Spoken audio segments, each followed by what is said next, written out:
Hello everyone, good morning. आप सभी लोगों का बहुत बहुत स्वागत है आज के इस हमारे सेशन में, जिसमें कि हम लोग टॉप 15 क्वेश्चंस को देखेंगे। तो सभी लोग एक बार जल्दी से जुड़ जाइए दोस्तों, क्लास को एक बार शेयर करेंगे। जो लोग भी क्लास में पहली बार जुड़े हैं तो प्लीज़ चैनल को सब्सक्राइब करेंगे, बेल आइकन को प्रेस करेंगे ताकि वीडियो का नोटिफिकेशन डेली आप सभी लोगों को मिल सके। उम्मीद है सभी लोग स्वस्थ होंगे, अच्छे से आप सभी लोगों की पढ़ाई चल रही होगी। तो जो लोग भी जुड़े हुए हैं ना, लास्ट तक सभी लोग बने रहेंगे, लास्ट तक जुड़े रहेंगे क्लास में। काफ़ी अच्छा क्वेश्चंस आज सेलेक्ट किया गया है, तो सभी लोग लास्ट तक बने रहेंगे और लास्ट में अपना स्कोर भी बताएंगे। तो चलिए पहले क्वेश्चन की तरफ चलते हैं। तब तक आप लोग क्लास को शेयर करिए। गुर्दे की कार्यात्मक इकाई बताइए सभी लोग, क्या होता है? ठीक है, कोशिका तो वह हो जाएगा, या नेफ्रॉन होगा, ठीक है, या बोमन का कैप्सूल होगा, या क्लेक्स हो जाएगा। तो सभी लोग यहाँ पे जल्दी से बताएंगे। फर्स्ट का आंसर करिए, ठीक है, सभी लोग आंसर करिए जल्दी से। पहले का क्या हो जाएगा क्या? एक बार सभी लोग वीडियो को लाइक करिए। तो गुर्दे की कार्यात्मक इकाई क्या होती है? तो नेफ्रॉन होता है, ध्यान रखिएगा। ऑप्शन बी हो जाएगा। गुर्दे की कार्यात्मक इकाई नेफ्रॉन को कहते हैं। यह किडनी की सबसे छोटी कार्यात्मक इकाई है। हर किडनी में करीब 10 लाख नेफ्रॉन होते हैं। कितने होते हैं? तो 10 लाख, ठीक है, 10 लाख नेफ्रॉन होते हैं। ठीक है, 10 लाख नेफ्रॉन होते हैं। नेफ्रॉन क्या करता है? तो रक्त को छानता है। यह रक्त से पानी, सोडियम लवण, यूरिया, यूरिक एसिड जैसे अवशिष्टों को निकालता है। ये चीजें ध्यान रखना है, ठीक है। तो देखिए, ठीक है, तो कोशिका कोशिकास वक्त क्या होता है ये आपका? तो ये होता है यानी कि किडनी यानी कि वृक्क में स्थित कोशिकाओं का गुच्छा होता है। यह, ठीक है, वृक्काणु का एक हिस्सा होता है। सॉरी, यह क्या होता है? वृक्काणु का, ठीक है, वृक्काणु यानी कि किडनी का एक हिस्सा होता है, ठीक है। और उसके आसपास बोमन कैप्सूल मिलकर एक वृक्क कणिका बनाते हैं। ये चीजें ध्यान रखना है, ठीक है। ठीक है, इसे टफ्ट कहा जाता है। टफ्ट नामक कोशिकाओं का एक जाल होता है। एक ये क्या होता है? तो टफ्ट नामक कोशिकाओं का जाल होता है। चलिए, ठीक है, यहाँ पे देखेंगे बोमन का कैप्सूल क्या होता है? तो गुर्दे का एक हिस्सा होता है जो रक्त के अपशिष्ट पदार्थों को, ठीक है, छानने का काम करता है। बोमन का कैप्सूल को, ठीक है, ग्लोमेरुलर कैप्सूल भी कहा जाता है। ये मेल्पिगी कैप्सूल और रीनल कार्पस क्यूलर कैप्सूल भी इसे कहा जाता है, ठीक है। देखिए, ये क्या होता है? बोमन कैप्सूल क्या होता है? नेफ्रॉन का एक हिस्सा होता है। नेफ्रॉन क्या होती है? तो गुर्दे की फिल्ट्रेशन इकाई यानी कि कार्यात्मक इकाई, मैंने बताया अभी आप लोगों को, ठीक है। तो यहाँ पे ध्यान रखिएगा। चलिए आगे बढ़ेंगे, सेकंड नंबर को देखेंगे। त्वचा की सतही परत कौन सी है? डर्मिस, वसा, एपिडर्मिस, चमड़े के नीचे। तो यहाँ पे देखिए, ये तो आपका होगा नहीं, ये तो होगा नहीं, तो क्या हो जाएगा? एपिडर्मिस हो जाएगा। त्वचा की सतही परत। एपिडर्मिस क्या होती है? तो सतही परत होती है। एपिडर्मिस में कई परतें होती हैं, जिसमें सबसे बाहरी परत को स्ट्रेटम कार्नियम कहा जाता है। एवं, ठीक है, यह परत बाहरी वातावरण के संपर्क में आती है। तो कौन परत आती है? तो एपिडर्मिस, यानी कि एपिडर्मिस की स्ट्रेटम कार्नियम होती है ना, जो बाहरी परत होती है। चलिए, तो डर्मिस क्या होता है? देखिए, डर्मिस जो है त्वचा के बीच की परत होती है। त्वचा के बीच की परत जो होती है ना, डर्मिस होती है। और जो आपका एपिडर्मिस होती है, बाहरी परत होती है। यह घने संयोजी ऊतक से बनी होती है। इसमें रक्त वाहिकाएं, तेल और पसीने की ग्रंथियां, तंत्रिकाएं, बालों के रोम और अन्य संरचनाएं होती हैं, ठीक है। और डर्मिस क्या करेगी? त्वचा को पोषण देती है और शरीर के तापमान को नियंत्रित करने का कार्य करते हैं। तो देखिए, इसमें क्या होता है? डर्मिस जो होता है ना, इसमें दो परत होती है, ठीक है, दो परतें पाई जाती हैं। पेपिलरी डर्मिस होता है एंड रेटिकुलर डर्मिस होता है। कौन होता है? तो एक होता है आपका पेपिलरी, पहला होता है, ठीक है, पेपिलरी डर्मिस होता है, ठीक है। दूसरा कौन सा होता है आपका? ठीक है, रेटिकुलर डर्मिस, ठीक है, रेटिकुलर डर्मिस होता है। ये दोनों आपके होती है। ठीक है, पेपिलरी डर्मिस जो होता है ना, डर्मिस की पतली ऊपरी परत होती है। एंड रेटिकुलर डर्मिस जो होती है, डर्मिस की मोटी और निचली परत होती है, ध्यान रखिएगा, ठीक है। डर्मिस जो है त्वचा को पोषण देगा, शरीर के तापमान को नियंत्रित करने का कार्य करेगा। चलिए थर्ड नंबर को देखेंगे। मानव कि छड़ और शंकु से संबंधित है? तो बताएंगे दृष्टि से, श्रवण से, गंध से या स्पर्श से। तो देखिए ठीक है क्या होती है बताइए यहाँ पे। मानो कि छड़ और शंकु जो किससे संबंधित है, तो दृष्टि से संबंधित हो जाएगा। यहाँ पे थर्ड का क्या हो जाएगा, ऑप्शन होगा दृष्टि से संबंधित है। ध्यान रखिएगा। आंखों के रेटिना में मौजूद प्रकाश का पता लगाने वाली कोशिकाएं होती हैं ये। ठीक है, कौन, छड़ और शंकु। ये कोशिकाएं प्रकाश को लेती है और उसे मस्तिष्क को भेजती है। मस्तिष्क इस जानकारी के आधार पर दृष्टि को अनुभव कराता है कुछ भी। ठीक है, तो ध्यान रखिएगा। ये जो होती है ना छड़ और शंकु, फोटो रिसेप्टर कोशिकाएं कहा जाता है इन्हें। क्या कहा जाता है, तो फोटो रिसेप्टर कोशिकाएं भी इन्हें कहा जाता है। ठीक है, चलिए ठीक है देखिए आगे बढ़िए, नेक्स्ट क्वेश्चन को देखेंगे। फोर्थ नंबर बताएंगे, रक्त वाहिकाएं जो हृदय को रक्त की आपूर्ति करती है। तो रक्त वाहिकाएं जो हृदय को रक्त की आपूर्ति करेगी, पल्मोनरी हो जाएगा, कोरोनरी हो जाएगा, कार्डियक होगा, रीनल होगा। तो सभी लोग बताएंगे कौन है इसमें से। तो फटाफट से बताएंगे। फोर्थ का ऑप्शन क्या हो जाएगा, बी हो जाएगा, कोरोनरी। ठीक है, धमनियां हो जाएगा। कोरोनरी आर्टरी जो है हृदय को रक्त की आपूर्ति करती है। क्या करती है, तो हृदय को रक्त की आपूर्ति करने का कार्य कौन करता है, तो कोरोनरी करती है। ध्यान रखिएगा। ठीक है, ये हृदय की मांसपेशियों को ठीक है ऑक्सीजन युक्त रक्त पहुंचाती है। कोरोनरी धमनियां जो है हृदय के बाहर ठीक है बाहर की ओर चलती है और इनकी छोटी शाखाएं हृदय की मांसपेशियों तक रक्त पहुंचाने की कार्य करेगी। कोरोनरी धमनियां हृदय को धड़कने और पूरे शरीर में रक्त पंप करने में मदद करेगा। ये चीजें ध्यान रखना है। ठीक है, और देखिए इंसान के शरीर में एक दाया कोरोनरी धमनी होता है। ठीक है, और एक बाया कोरोनरी धमनी दोनों होता है। ठीक है, कोरोनरी धमनी क्या करता है, तो कैल्शियम चैनल ब्लॉकर दवाओं का सेवन किया जाता है। ठीक है, इस कोरोनरी धमनी रोग में क्या किया जाता है, तो कैल्शियम चैनल ब्लॉकर दवाओं का सेवन किया जाता है। ये दवाएं रक्त वाहिकाओं को सकरा होने से रोकती है। ठीक है, रक्त वाहिकाओं को सकरा होने से रोकती है। पल्मोनरी के बारे में देखेंगे, ये फेफड़ों से जुड़ा होता है। फेफड़ों से जुड़ी समस्याओं को फुसफुसी समस्याएं कहा जाता है। पल्मोनरी शब्द का मतलब क्या होता है, ये फेफड़ों से जुड़ा होता है। ठीक है, और फेफड़ों से जुड़ी समस्याओं को फुसफुसी समस्याएं कहा जाता है पल्मोन। ठीक है, तो देखिए पल्मोनरी कौन सा होता है, एक भी इसी के इससे पल्मोनरी से रिलेटेड बीमारी कौन सा होगा, पल्मोनरी एस्परगिलोमा होता है। यह एक फंगल संक्रमण होता है जो फेफड़ों की गुहाओं को बढ़ाता है। ठीक है, तो कई सारे बीमारी होते हैं पल्मोनरी के।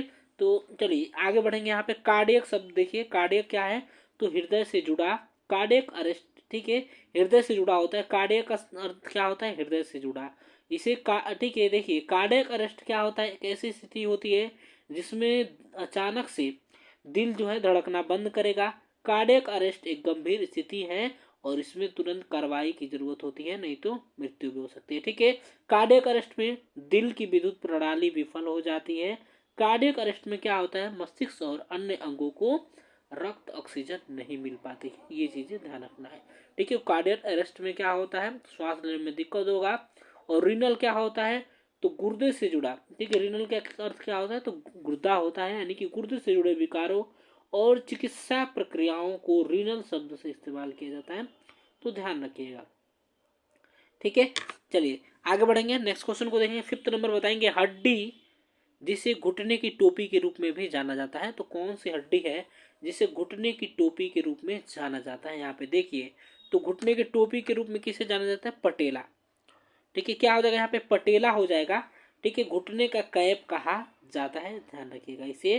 ठीक है, क्या कहा जाता है, तो इसे घुटने का कैप के रूप में जाना जाता है। ठीक है, देखिए यहाँ पे टीबिया है। तो टीबिया क्या होता है, इसे क्या कहा जाता है, तो इसे पिंडली की हड्डी। ठीक है, पिंडली की हड्डी कहा जाता है, किसका, तो इसे कहा जाता है। ठीक है, पिंडली। ठीक है, पिंडली का हड्डी कहा जाता है। यह शरीर की दूसरी सबसे लंबी हड्डी होती है। टिबिया और पैर की दो मुख्य हड्डियों में से एक है, ये ध्यान रखना है। फिबुला क्या होता है, तो फिबुला क्या होता है, तो टांग के निचले हिस्सा की एक लंबी और पतली हड्डी होती है। इसे ठीक है बछड़े की हड्डी भी कहा जाता है। क्या, बछड़े की हड्डी भी कहा जाता है। यह टिबिया हड्डी के बगल में चलती है। फिबुला जो है टीबिया के साथ मिलकर पैर की ढांचे को मजबूत बनाएगी। ठीक है, फिबुला जो क्या होती है, टीबिया से ठीक है, टीबिया से क्या होती है आपकी, छोटी होती है। फिबुला की ऊपरी सिरा जो होती है घुटने को जोड़ के नीचे होती है, कहाँ की, तो घुटने का जो जोड़ होता है उसके नीचे होती है। यहाँ पे देखिए फीमर तो पता ही होता है, ठीक है। फीमर क्या है, तो जांघ की हड्डी होती है, पैर के ऊपरी हिस्से की सबसे बड़ी हड्डी होती है। क्या होती है, ऊपरी हिस्से की सबसे बड़ी हड्डी होती है। चलिए, तो ये चीजें ध्यान रखेंगे, ठीक है। तो ये बहुत ही मजबूत हड्डी होती है। आगे बढ़िए, नेक्स्ट क्वेश्चन को देखेंगे। 6 नंबर बताइए, 6 नंबर, रक्त और फेफड़ों के बीच गैसों की एक्सचेंज कहलाता है। तो रक्त और फेफड़ों के बीच गैसों की एक्सचेंज क्या कहलाता है, तो ऑक्सीजनेशन कहलाता है। बाहरी श्वसन, आंतरिक श्वसन या उत्सर्जन। तो क्या होता है, देखिए रक्त और कोशिकाएं जो हैं यानी कि, तो इसे आंतरिक श्वसन कहा जाता है। आदान प्रदान को आंतरिक श्वसन कहा जाता है। यह आदान प्रदान फेफड़ों के मौजूद बड़ी संख्या में, ठीक है, एल्वियोलाई में होता है। ऑक्सीजन का प्रवेश एल्वियोली, ठीक है, एल्वियोली से कोशिकाओं में रक्त में होता है। ध्यान रखिएगा यहाँ पे, देखिए इसे बाहरी सॉरी आंतरिक श्वसन कहा जाता है, और बाहरी श्वसन क्या होता है यहाँ पे, सॉरी यहाँ पे ऑक्सीजनेशन के बारे में देखेंगे। ऑक्सीजनेशन का मतलब क्या होता है, किसी प्रणाली में ऑक्सीजन को शामिल करना। चिकित्सा के क्षेत्र में इसका मतलब है किसी मरीज का ऑक्सीजन के साथ इलाज करना, या किसी दवा या अन्य पदार्थों को ऑक्सीजन के साथ मिलाना हो जाएगा, ठीक है।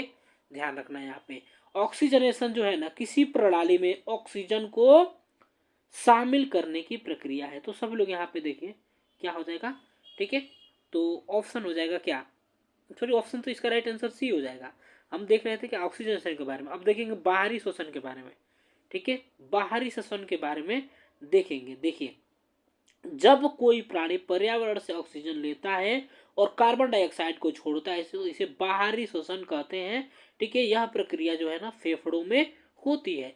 बाहरी श्वसन में, ठीक है, फेफड़ों की एल्वियोली नामक सूक्ष्म कोशिकाओं में ऑक्सीजन का आदान प्रदान होता है, ठीक है। ये चीजें ध्यान रखना है। उत्सर्जन क्या होता है पता ही है, जीवित जीवों से शरीर से अवशिष्ट पदार्थों का बाहर निकलना ही उत्सर्जन कहलाता है, ठीक है। उत्सर्जन की प्रक्रिया में निकलने वाले पदार्थों को, ठीक है, उत्सर्जक उत्पाद कहते हैं, ठीक है। मनुष्यों में यूरिया, ठीक है, यूरिया जो है मुख्य उत्सर्जी पदार्थ होता है, ठीक है।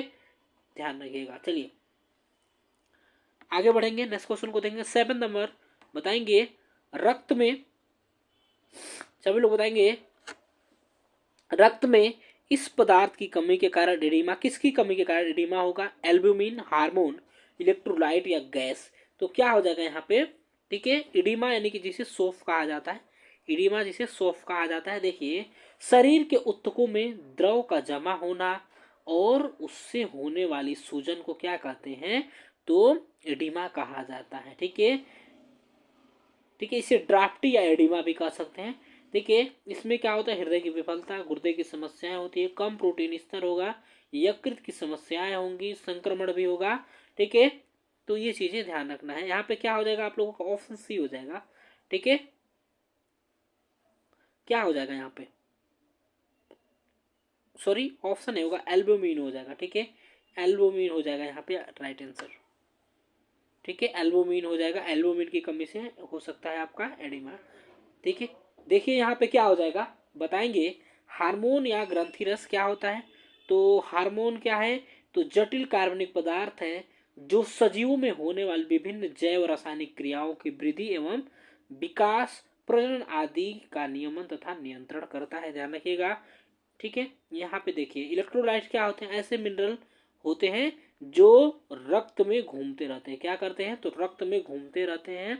ये चीजें ध्यान रखना है। ये क्या करते हैं, तो पेट के जूसों, ठीक है, मल में, पेशाब में और शरीर के अंदर ऊतकों में भी होते हैं। कौन, इलेक्ट्रोलाइट, ठीक है।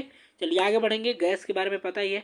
टीकाकरण हमें किस प्रकार की इम्यूनिटी देगी, कृत्रिम निष्क्रिय देगी या, सॉरी कृत्रिम निष्क्रिय देगा, निष्क्रिय देगी, प्राकृतिक देगी या नेचुरल देगी या सक्रिय देगा। तो सभी लोग यहाँ पे बताएंगे टीकाकरण, ठीक है। तो यहाँ पे सभी लोग बताएंगे क्या हो जाएगा, सभी लोग बताए 8वें का क्या हो जाएगा यहाँ पे, तो ऑप्शन डी होगा, सक्रिय इम्यूनिटी देगा। टीकाकरण हमें किस प्रकार का इम्यूनिटी देगा, तो सक्रिय देगा।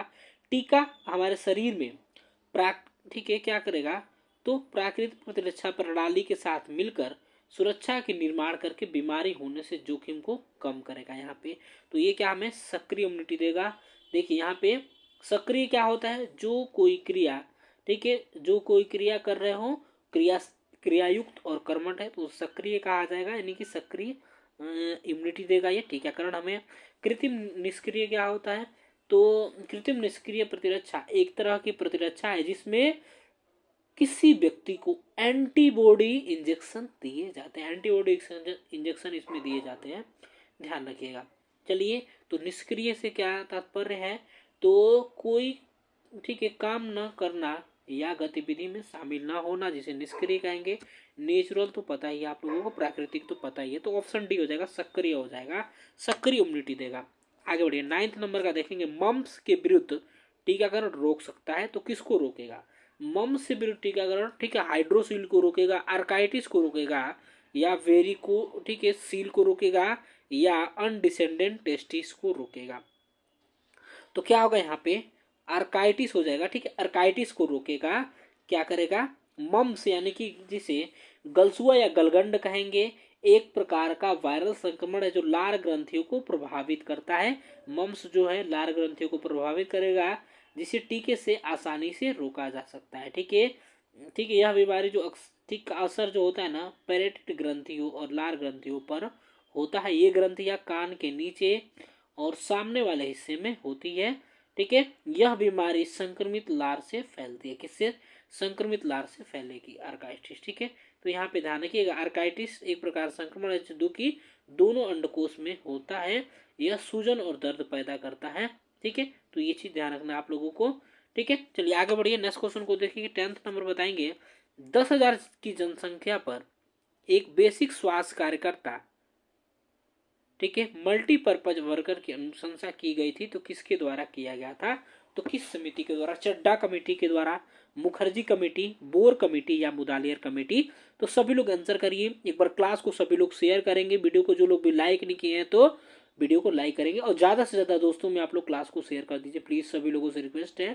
तो यहाँ पे चड्डा समिति क्या है, तो राष्ट्र, ये जो है ना, राष्ट्रीय मलेरिया उन्मूलन कार्यक्रम के रख रखाव के लिए एक सिफारिश की गई थी इसकी। तो चड्डा समिति जो है का गठन कब किया गया था, तो ये साल कब किया गया था, साल 1963 में किया गया था, ठीक है। और इसका राइट आंसर भी क्या हो जाएगा, चड्डा समिति हो जाएगा। इसके द्वारा ही प्रति 10,000 की जनसंख्या पर बुनियादी स्वास्थ्य कार्यकर्ता की नियुक्ति की जानी चाहिए, ये चीजें ध्यान रखना है, ठीक है। चड्डा समिति जो ठीक है, मलेरिया कार्य के अलावा परिवार नियोजन, ठीक है, स्वास्थ्य सहायकों की देखभाल में परिवार नियोजन और महत्वपूर्ण सांख्यिकी डेटा, ठीक है, डेटा संग्रह के काम में भी बुनियादी स्वास्थ्य कार्यकर्ता करेंगे, ये क्या करेंगे, तो चड्डा कमेटी के द्वारा ये सब सारी सिफारिशें की गई थी, ठीक है। ये चीजें ध्यान रखेंगे। और ये जो है इसके महानिदेशक कौन थे, तो डॉक्टर MS, ठीक है, MS चड्ढा की अध्यक्षता में किया गया था इसको, ठीक है। मुखर्जी कमेटी बताइए आप लोगों को, ठीक है, बुनियादी स्वास्थ्य सेवाओं अंतर्गर्भाशय गर्भनिरोधक उपकरणों को इस्तेमाल के लिए देखिएगा, और इसको कब लाया गया था सभी लोग बताएंगे, मुखर्जी कमेटी को, ठीक है। कमेंट बॉक्स में सभी लोग बताइएगा। चलिए यहाँ पे देखिए, बोर कमेटी या भोरे कमेटी, ये देखिए भारत सरकार को स्वास्थ्य संबंधी देखभाल पर रिपोर्ट पेश किया था भोरे कमेटी ने, ठीक है। ये चीजें ध्यान रखना। मुदालियर कमेटी, तो शिक्षा की, सॉरी, भारत की शिक्षा प्रणाली में बदलाव के लिए कई सिफारिशें किया गया था इसके द्वारा। तो ठीक है, आयोग का गठन कब किया गया था, तो 1952 में किया गया था, डॉक्टर लक्ष्मण स्वामी मुदालियर के द्वारा, ठीक है, किसके द्वारा, लक्ष्मण स्वामी मुदालियर की अध्यक्षता में इसे किया गया था। तो ये चीजें ध्यान रखना है, ठीक है,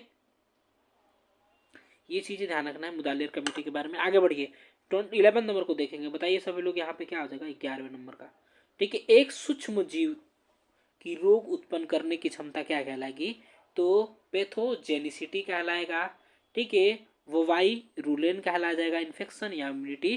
तो एक सूक्ष्म जीव की रोग उत्पन्न करने की क्षमता क्या कहलाती है, आप लोग बताइए यहाँ पे क्या हो जाएगा, ठीक है। तो सभी लोग बताएंगे, रोगजन्यता कहलाता है, ठीक है, क्या कहलाता है दोस्तों, तो बताइए सभी लोग। 11 का रोगजनता कहलाता है। रोग उत्पन्न करने की क्षमता को क्या कहेंगे? रोगजनता कहलाएंगे। ध्यान रखिएगा यहाँ पे। तो एक बार बताइए सभी लोग क्या कहा जाएगा? तो इसे क्या कहा जाएगा? क्या होगा यहाँ पे आप लोगों का? ऑप्शन हो जाएगा ना, ठीक है, ऑप्शन ही हो जाएगा पैथोजेनिसिटी, ठीक है, सॉरी सॉरी सॉरी, क्या होगा? ठीक है, पैथोजेनिसिटी हो जाएगा, यानी कि इसे रोगजन्यता, रोग उत्पन्न करने की क्षमता इसे कहा जाता है। ठीक है, ठीक है। रोगजन्यता को संक्रमण के अनुपात के संदर्भ में मापा जाता है, जिसके परिणाम स्वरूप, ठीक है, रोग होते हैं। ध्यान रखिएगा, ठीक है। पैथोजेनिसिटी और इन्फेक्शन क्या होता है? तो इन्फेक्शन बैक्टीरिया, वायरस या परजीवी जैसे सूक्ष्म जीवों के शरीर में प्रवेश करने से होता है इन्फेक्शन। ठीक है। इम्यूनिटी क्या होता है? तो इम्यूनिटी यानी कि रोग प्रतिरोधक क्षमता शरीर को बीमारियों से लड़ने में मदद करती है। ठीक है, ये चीजें ध्यान रखना। इम्यूनिटी जो है क्या करेगी?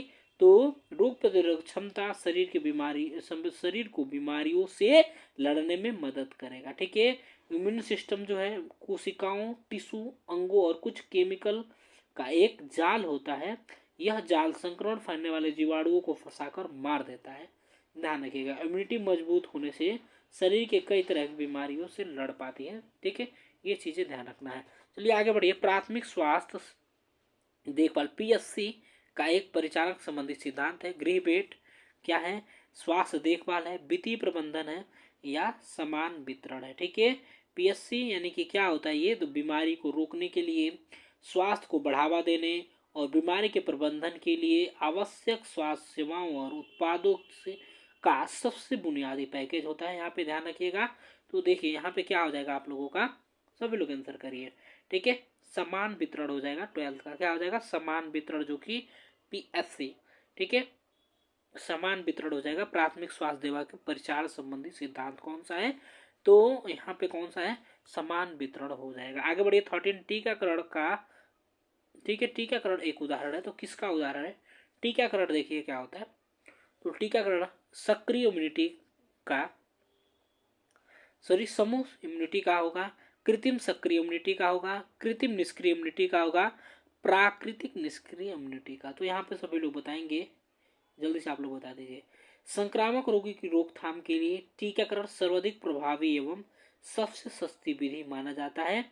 ठीक है, देखिए, मुंह से पीलिया का टीका ग्रहण करता हुआ बच्चा टीके की, ठीक है, एंटीजनिक पदार्थ होते हैं। यहाँ पे ध्यान रखिएगा। ठीक है, तो बताइए यहाँ पे 13 का क्या हो जाएगा? 13 का क्या हो जाएगा? ऑप्शन भी हो जाएगा ना।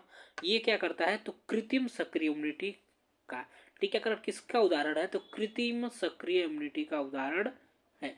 ये चीज ध्यान रखना है हमें। ठीक है, तो ये जो होता है ना, टीकाकरण के जरिए शरीर में किसी भी रोग से लड़ने की क्षमता को विकसित करेगा। कृत्रिम सक्रिय इम्यूनिटी जो है, देखिए, टीकाकरण कृत्रिम सक्रिय इम्यूनिटी, इसी के सक्रिय प्रतिरक्षा का सबसे आम रूप होता है। टीकाकरण जो है बच्चों और युवाओं को दिया जाता है। टीकाकरण बीमारियों से लड़ने की क्षमता विकसित करता है। ये चीजें ध्यान रखना है आप लोगों को। ठीक है, चलिए आगे बढ़ेंगे। नेक्स्ट क्वेश्चन को देखेंगे। 14 नंबर बताएंगे, मेंटल हेल्थ बिल। ठीक है, मेंटल हेल्थ एक्ट कब बना था? मेंटल हेल्थ बिल जो है, मेंटल हेल्थ एक्ट कब बना था? तो आप लोगों को बताना है। ठीक है, ठीक है, देखिए आंसर करिए क्या हो जाएगा यहाँ पे। तो मेंटल हेल्थ एक्ट कब बना था? तो ये बना था 1987 में। क्या हो जाएगा? ऑप्शन सी हो जाएगा। मेंटल हेल्थ एक्ट जो है ना, मेंटल हेल्थ बिल कब बना था? तो 1987 में, 1987 में बना था। ये चीज ध्यान रखना आप लोगों को। चलिए आगे बढ़िए। नेक्स्ट क्वेश्चन को देखेंगे और आज के लास्ट क्वेश्चन को बताएंगे। स्वास्थ्य शिक्षा के सिद्धांतों में से एक है, तो कौन सा है? ठीक है, प्रामाणिकता है, श्रव्य दृश्य साधन है, जनशक्ति है, विश्वसनीयता है। तो आप लोग बताइए यहाँ पे क्या हो जाएगा राइट आंसर? सभी लोग बता दीजिए। स्वास्थ्य शिक्षा के सिद्धांतों में से एक है, तो कौन सा है? आप लोग जल्दी से बताइए दोस्तों, क्या हो जाएगा? बताइए। ठीक है, लास्ट क्वेश्चन है, आप लोगों को बताना है, सभी लोग बताएंगे। स्वास्थ्य शिक्षा के सिद्धांत क्या है? तो इसमें क्या होता है? इसका सिद्धांत व्यायाम और व्यायाम अभ्यास का सिद्धांत होता है। देखिए, तो यहाँ पे क्या हो जाएगा आप लोगों का राइट आंसर? 15 का ऑप्शन डी हो जाएगा, विश्वसनीयता हो जाएगा राइट आंसर। क्या हो जाएगा? 15 का ऑप्शन डी हो जाएगा, विश्वसनीयता। और सभी लोग अपना स्कोर बताइएगा और 15 में से कितने आपके सही हुए हैं, 15 में से कितने सही हुए हैं। एक क्वेश्चन आप लोगों से पूछता हूँ, उसका सभी लोगों को आंसर बताना है, ठीक है। क्वेश्चन आप लोगों से पूछता हूँ, उसका आंसर सभी लोगों को बताना है। बताइए सीएससी जो है, ठीक है, एक सीएससी को, ठीक है, कितनी जनसंख्या पे स्थापित किया जाता है, एक सीएससी को कितनी जनसंख्या पे, कितने पॉपुलेशन पे स्थापित किया जाता है, इसको अच्छे से डिस्क्राइब करेंगे आप लोग कमेंट बॉक्स में, ठीक है, अच्छे से डिस्क्राइब करेंगे दोस्तों, ठीक है। तो ऑप्शन यहाँ पे क्या विश्वसनीयता होगा ना, ध्यान रखिएगा। सीएससी को कितने जनसंख्या पे, ठीक है, एक सीएससी कितनी जनसंख्या पे स्थापित किया जाता है, ये आप लोग कमेंट बॉक्स में सभी लोग बताएंगे, ठीक है। यदि आपको पता हो, ठीक है, पता होगा तो जरूर बताइएगा आप लोग, ठीक है, नहीं पता होगा तो कोई दिक्कत नहीं, सबका कमेंट मैं देखूंगा जाकर लास्ट में। चलिए तो मिलते हैं आप लोगों से नेक्स्ट क्लास में, तब तक के लिए bye bye, take care, thank you so much for watching. जो लोग भी अभी तक वीडियो को लाइक नहीं किए हैं, वीडियो को लाइक करेंगे, क्लास को शेयर नहीं किए हैं तो शेयर करेंगे, जो लोग भी चैनल को अभी तक सब्सक्राइब नहीं किए हैं प्लीज़ चैनल को सब्सक्राइब करेंगे, बेल आइकन को प्रेस करेंगे ताकि वीडियो को नोटिफिकेशन डेली आप सभी लोगों को मिल सके, और रेगुलर 9 बजे आप लोग क्लास में जुड़ जाया करेंगे, ठीक है, 9 बजे जुड़ जाया करेंगे। चलिए मिलते हैं कल सुबह आप सभी लोगों से 9 बजे, तब तक के लिए bye bye, take care, thank you so much for watching, have a great day. धन्यवाद सभी लोगों को, bye bye and take care.